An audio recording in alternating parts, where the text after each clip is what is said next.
এই যে দেখেন বাংলাদেশের বাঙালি খাবার, আমার মামারা হাত দিয়ে ভাত মাখাচ্ছে। আরেকজন রেসিপিতে দেখেন রান নিয়ে শুধু হাত দিয়ে শুধু মাখাচ্ছে, স্টপ হয়ে গেছে রাতের রেসিপি। আর আরেকজন দেখেন বাটির মধ্যে সুন্দর করে সার্ভ করে রেখে দিছে, কখন খাবে জানি না। ও একটা আলু আর একটা রান নিয়ে রেখে দিছে ঝোল নিয়ে। আর আরেকজন পোলাও নিয়ে আসতেছে, ওর পোলাও, এই যে দেখেন পোলাও, আলু দিয়ে পোলাও, ও ওটা রেডি করে রয়েছে। ওর ছবিটা কি আপনাদের একটু দেখাই, ও হলো আমার ভাগনা। এই যে দেখেন খুব স্মাইল দিচ্ছে এবং অনেক মজা করে সে খেতে পারে, খুব সুস্বাদু ওর খাবারগুলো। অনেক স্মাইলিস্ট একটা ছেলে, খুব ভালো একটা ছেলে।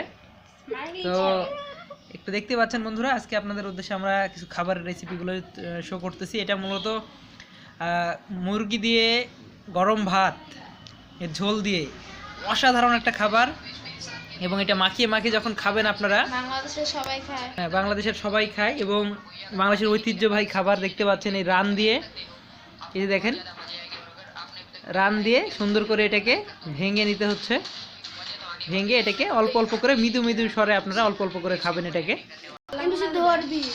এই যে দেখেন হ্যাঁ, এই দেখেন এই যে হা করে সেইভাবে খাচ্ছে মজা করে। Thank you.